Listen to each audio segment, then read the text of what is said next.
चलिए हम जो भी बीपीएससी तैयारी के क्वेश्चंस कर रहे थे उसको कंटिन्यू रखते हैं। तो कौन से क्वेश्चंस करेंगे? साइंस के क्वेश्चंस करेंगे। अगर आप 6 to 8 प्राइमरी या फिर 9, 10th, 11th, 12th में साइंस अगर किसी भी आपके एग्जाम में आने वाला है तो उसके लिए आपके लिए बहुत मोस्ट इम्पोर्टेंट क्लास। तो हम इस टाइम जो साइंस के फिजिक्स वाले पार्ट है उसके क्वेश्चंस कर रहे हैं और उसका टॉपिक चल रहा है लाइट एंड ऑप्टिक्स।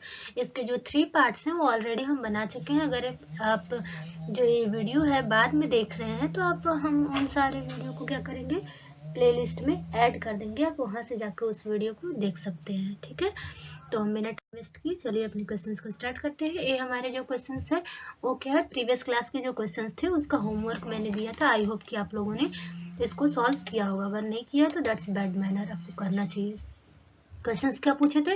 अपवर्तक प्रकार के खगोलीय दूरदर्शी में क्या होता है? नेत्रिका की फोकस दूरी अधिक होती है, अभिदिश्यक की फोकस दूरी अधिक होती है, अभिदिश्यक तथा नेत्रिका की फोकस दूरी बराबर होती है, एक से अधिक या कोई नहीं। इसको हम डिटेल्ड में आपको समझा भी चुके थे। तो ये अभिदिश्यक की फोकस दूरी क्या होती है? अधिक होती है। ठीक है, नेक्स्ट क्वेश्चन चलते हैं। आज के क्वेश्चन को स्टार्ट करते हैं।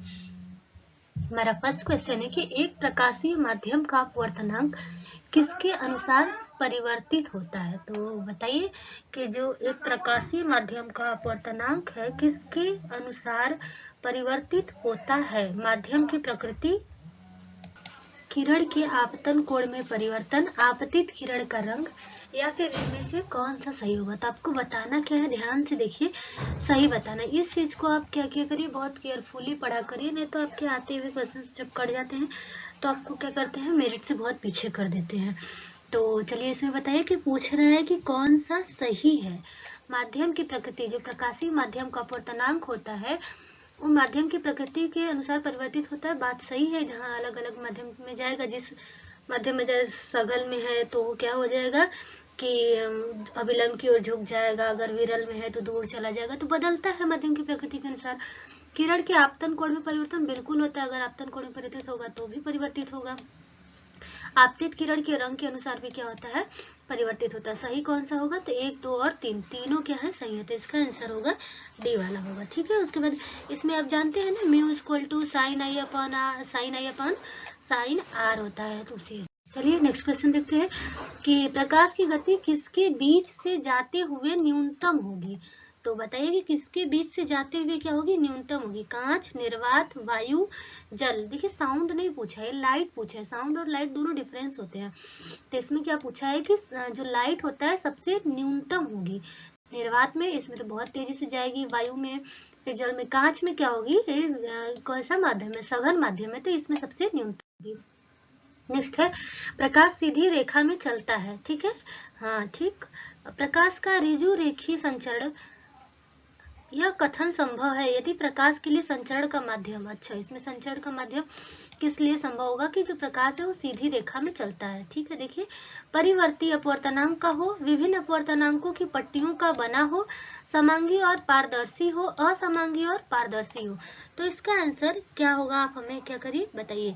तो इसका आंसर होगा कि जो प्रकाश सीधी रेखा में चलेगा, प्रकाश का ऋजु रेखीय संचरण जो है, संचरण का माध्यम कैसा होना चाहिए, संचरण का जो माध्यम है वो समांगी और पारदर्शी होगा, तभी सीधी रेखा में चलेगा। कैसा होगा, जो संचरण का माध्यम है वो कैसा होगा, समांगी और पारदर्शी होना चाहिए। ठीक है, नेक्स्ट क्वेश्चन देखते हैं।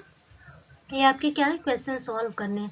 तो हम यहाँ पर राइट तो नहीं कर पाएंगे बट बोलेंगे, तो आप पहले क्या करिए, वीडियो को अभी आप वीडियो को पॉज करिए, इस क्वेश्चंस को सॉल्व करने की कोशिश करिए। अगर नहीं आता है तो फिर हम जो बोलेंगे उसको केयरफुली सुन के मैच करा लीजिएगा कि कहाँ आपका मिस्टेक है। ठीक है, यदि वायु में प्रकाश की गति चाल 3 × 10⁸ मीटर पर सेकेंड है, ठीक है, ये तो होती ही है, आपको पता ही होगा। एक ऐसा माध्यम जिसका अपवर्तनांक 3/2 है, ठीक है, माध्यम दिया हुआ है, में प्रकाश की गति क्या होगी? तो इस माध्यम में प्रकाश की गति क्या होगी? तो आप क्वेश्चंस को पहले क्या करिए, पॉज करिए और उसको क्वेश्चंस को सॉल्व करिए। अगर आपने नहीं किया है तो फिर चलिए मैच कराइए। इसका फॉर्मूला जो होता है mu equal to c by भी होता है। क्या होता है, mu equal to c by भी होता है। जो सी होता है वो निर्वात में चले गए प्रकाश की चाल होती है, तो निर्वात में चले गए प्रकाश की चाल यही होती है 3 × 10⁸ 8। क्या होगा, 3 गुणे 10 के घाते 8 होता है निर्वात में चले प्रकाश की चाल। और उसके बाद जो भी होता है वो माध्यम में प्रकाश की चाल होता है। क्या होता है? भी जो होता है वो माध्यम में प्रकाश की चाल होता है। जो आपसे पूछ रहा है, क्या कर रहा है, ये भी ही आपसे पूछ रहा है कि माध्यम में प्रकाश की चाल कितना होगा, ये आपसे पूछ रहा है। और म्यू का मान दिया हुआ है, अपवर्तनांक। म्यू क्या होता है? अपवर्तनांक जिसका मान दिया हुआ है 3/2। तो आप रख के सॉल्व कर लीजिए। 3/2 करेंगे, 3/2 करेंगे इक्वल टू क्या करेंगे, 3 गुणे 10 के घाते 8 करेंगे। 3 गुणे 10 के घाते 8 करिए, बटे भी कर लीजिए। क्या करिए? भी करिए। फिर उसके बाद उसको सॉल्व करेंगे तो इसका आंसर आएगा 2 गुणे 10 के घाते 8 मीटर पर सेकंड। क्या आंसर आएगा? इसका आंसर आएगा 2 गुणे 10 के घाते 8 मीटर पर सेकंड। ठीक है, चलिए नेक्स्ट क्वेश्चन में चलते हैं। सूर्य से निकलने वाली प्रकाश ऊर्जा किसके द्वारा फैलाई जा सकती है? वर्षा बूंदों की एक बौछार से, एक समतल दर्पण से, एक उत्तल लेंस से, एक उत्तल लेंस और एक अवतल लेंस के संयोजन से। तो किसके द्वारा फैलाई जा सकती है? तो फैलाई जा सकती है वर्षा बूंदों की एक बौछार से। चलिए नेक्स्ट देखते हैं। प्रकाश वैद्युत प्रभाव की परिघटना की व्याख्या निम्नलिखित में से किसने की है? तो चलिए बताइए कि जो प्रकाश वैद्युत प्रभाव की परिघटना की व्याख्या किसने की है? मैक्स प्लांक ने, अल्बर्ट आइंस्टीन ने, नील्स बोर ने, अर्नेस्ट रदरफोर्ड ने। किसने की है? तो ये जो प्रकाश वैद्युत प्रभाव की परिघटना है इसको किसने किया? अल्बर्ट आइंस्टीन जी ने किया है। किसने? अल्बर्ट आइंस्टीन जी ने इसको 1921 में किया। और 1921 में इसके इसी के लिए 1921 में इसी के लिए इनको क्या मिला था? नोबेल प्राइज मिला था। क्या मिला था? नोबेल प्राइज मिला था। चलिए नेक्स्ट हम देखते हैं। हमारा जो नेक्स्ट क्वेश्चन है, वायु के सापेक्ष किसी द्रव्यात्मक माध्यम के अपवर्तनांक के संबंध में निम्नलिखित में से कौन सी कथन सही है? यह तो धनात्मक या ऋणात्मक हो सकता है, इसका मान 0 हो सकता है, यह सभी द्रव्यों के लिए एक यूनिटी है, यह हमेशा 1 से अधिक होता है। तो चलिए बताइए कि इसका आंसर क्या होगा? यह हमेशा क्या होता है? 1 से अधिक होता है। वायु के सापेक्ष किसी द्रव्यात्मक माध्यम के अपवर्तनांक के संबंध में निम्नलिखित में कौन सा कथन सही है? तो ये क्या है? ये वाला क्वेश्चन सही है, ये आपका ऑप्शन सही है। ठीक है, नेक्स्ट क्वेश्चन देखते हैं कि प्रकाश के प्रयोग द्वारा किसी धात्विक सतह से इलेक्ट्रॉन उत्सर्जन को क्या कहते हैं? तो बताइए कि प्रकाश के प्रयोग द्वारा जो किसी धात्विक सतह होती है उसके वहां से इलेक्ट्रॉन उत्सर्जन को क्या कहेंगे? तापयानिक उत्सर्जन, प्रकाश विद्युत उत्सर्जन, उच्च क्षेत्र उत्सर्जन या फिर स्व इलेक्ट्रॉनिक उत्सर्जन। बहुत ज्यादा आवाज हो रहा है, उसके लिए सॉरी, आप थोड़ा सा एडजस्ट कर लीजिए, किसको मना करे जाकर हम। तो प्रकाश के प्रयोग द्वारा किस धात्विक सतह से इलेक्ट्रॉन उत्सर्जन को क्या कहते हैं? बताइए। तापयानिक उत्सर्जन, प्रकाश विद्युत उत्सर्जन, उच्च क्षेत्र उत्सर्जन, स्व इलेक्ट्रॉनिक उत्सर्जन। तो इसका आंसर क्या होगा? इसका होगा प्रकाश विद्युत उत्सर्जन। क्या होगा? प्रकाश के प्रयोग द्वारा किस धात्विक सतह से इलेक्ट्रॉन उत्सर्जन को क्या कहते हैं? तो प्रकाश विद्युत उत्सर्जन कहते हैं। चलिए नेक्स्ट क्वेश्चन देखते हैं। एक प्रकाश की एक किरण n1 अपवर्तनांक के एक माध्यम से n2 अपवर्तनांक के दूसरे माध्यम में जाती है। यदि आपतन कोण I है और अपवर्तन कोण R है तो sin I बटे sin R किसके बराबर होगा? तो बताइए किसके बराबर होगा? ये n2 बटे n1 के बराबर होगा। किसके? n2 बटे n1 के बराबर होगा। नेक्स्ट क्वेश्चन हमारा है कि प्रकाश तरंगे हैं। बताइए प्रकाश तरंगे क्या है? विद्युत यांत्रिकी तरंगे हैं। ये बहुत इजी क्वेश्चन है। विद्युत चुंबकीय तरंगे हैं, विद्युत प्रकाशी तरंगे हैं या फिर चुंबकीय प्रकाशी तरंगे हैं। तो ये किसकी तरंगे हैं? कैसी तरंगे हैं? विद्युत चुंबकीय तरंगे। कैसे? विद्युत चुंबकीय तरंगे हैं प्रकाश तरंगे। नेक्स्ट क्वेश्चन देखते हैं। यदि वायु में प्रकाश की चाल 3 गुणे 10 के घाते 8 मीटर पर सेकेंड हो तो कांच के अपवर्तनांक 1.5 में प्रकाश की चाल क्या होगी? तो चलिए बताइए कि उसमें प्रकाश की जो चाल है वो क्या होगी? तो ये होगी 2 गुणे 10 के घाते 8 मीटर पर सेकेंड। क्या होगी? 2 गुणे 10 के घाते 8 मीटर पर सेकेंड। ये कैसे निकालेंगे? पीछे वाला जो क्वेश्चन था ना सेम वैसे ही होगा। इसमें क्या दिया हुआ है? C बराबर 3 गुणे 10 के घाते 8 हो जाएगा, ये मतलब निर्वात में प्रकाश की चाल हो जाएगा। अपवर्तनांक दिया हुआ है, म्यू का मान दिया हुआ है, आपसे भी का मान पूछ रहा है तो आप क्या करेंगे? इसको सॉल्व कर लेंगे। नेक्स्ट क्वेश्चन देखते हैं। यदि वायु में प्रकाश की चाल को C तथा किसी माध्यम में V से निरूपित किया जाए तो माध्यम के अपवर्तनांक का परिकलन किस सूत्र के उपयोग से किया जा सकता है? बताइए। V by C, C by V, C by 2.V, C minus V by C। तो इसका आंसर क्या सही होगा? आप हमें बताइए। इसका आंसर होगा C बाई V। क्या होगा? C by V। Next question देखते हैं। प्रकाश सीधी रेखा में चलता प्रतीत होता है क्योंकि यह छोटे कणों से बना होता है।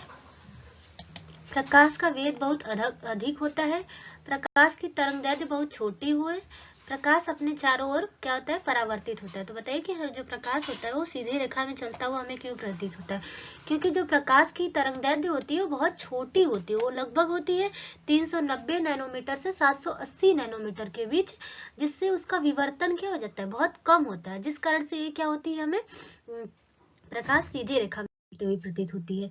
नेक्स्ट है अति हानिकारक अल्ट्रावायलेट यूवी किरण कौन सी है? अति हानिकारक जो मतलब हमारे लिए क्या है, बहुत ही हार्मफुल है। तो बताइए कि कौन सी बहुत ही हार्मफुल जो यूवी रेज है वो कौन सा है?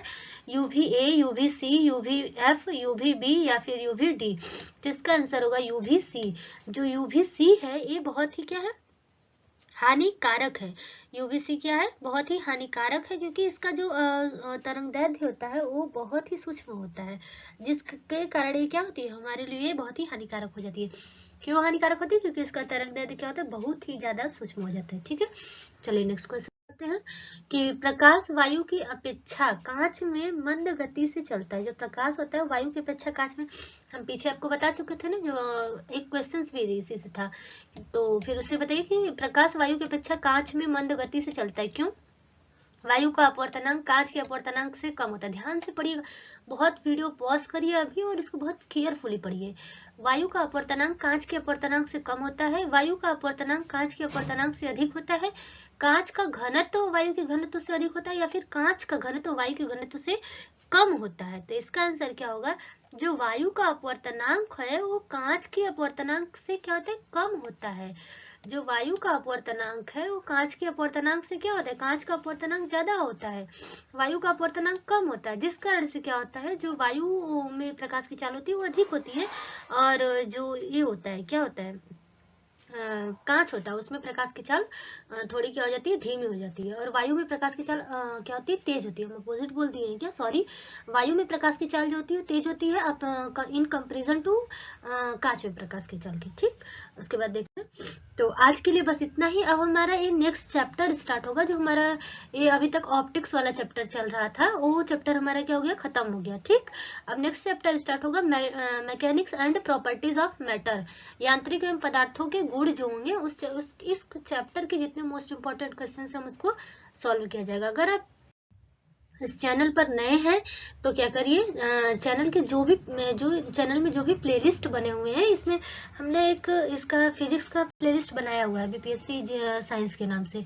तो आप उसमें जाकर जितने भी पूरे वीडियोज हैं उसको देख सकते हैं और उसमें अपने क्वेश्चंस प्रैक्टिस कर सकते हैं। जो नहीं आता डेफिनेटली आप उसको स्क्रीनशॉट ले लिया करिए, या फिर आप उसको कॉपी में नोट कर लिया करिए, जो क्या होता है आपके लिए मोस्ट इंपॉर्टेंट होता है। हम तो यही सजेस्ट करेंगे कि आप कॉपी में नोट कर लिया करिए, क्योंकि स्क्रीनशॉट ऐसे पढ़ा का पढ़ा ही रह जाता है। ठीक है, तो मिलते हैं हम नेक्स्ट क्लास में। आज के लिए बस इतना ही। आज ये होमवर्क है आपका है, हमें इसको आंसर क्या करेगा आप कमेंट बॉक्स में बताइएगा। और अगर आप ये जो वीडियो था बहुत ही केयरफुली दिए होंगे तो ये क्वेश्चंस बहुत ही इजी लगेंगे आपको। जो प्रकाश तरंगे हो कैसी तरंगे होती है, विद्युत तरंगे, विद्युत यांत्रिकी तरंगे, विद्युत प्रकाशी तरंगे, विद्युत चुंबकीय तरंगे या चुंबकीय प्रकाशीय तरंगे। ठीक है, तो आज के लिए बस इतना ही। मिलेंगे हम नेक्स्ट क्लास में। जय हिंद, जय भारत।